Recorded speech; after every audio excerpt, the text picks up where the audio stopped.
Technology changes much quicker than our laws can keep up with. Yet, there still need to be rules to protect our personally sensitive data from theft or oversharing.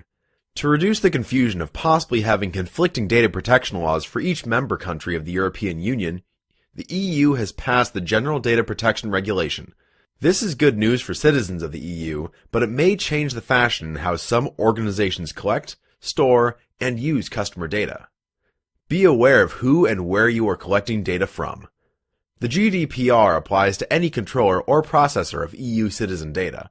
Therefore, if an organization collects, stores, and/or processes any personal sensitive data belonging to the EU citizens, they must follow the GDPR data protection regulations regardless of where the data is collected, stored, or used, or where the organization is based.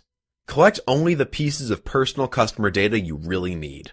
Software developers are rarely subject matter experts with respect to the data they are processing, so it is not uncommon for applications to collect personal data just in case it might be found useful at some point in time.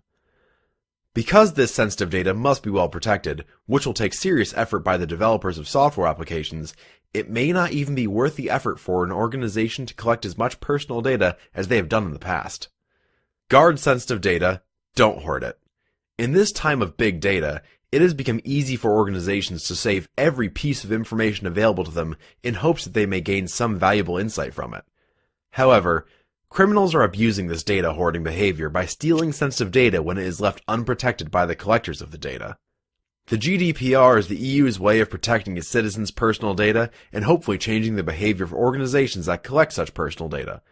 Following these simple steps will keep your organization GDPR compliant.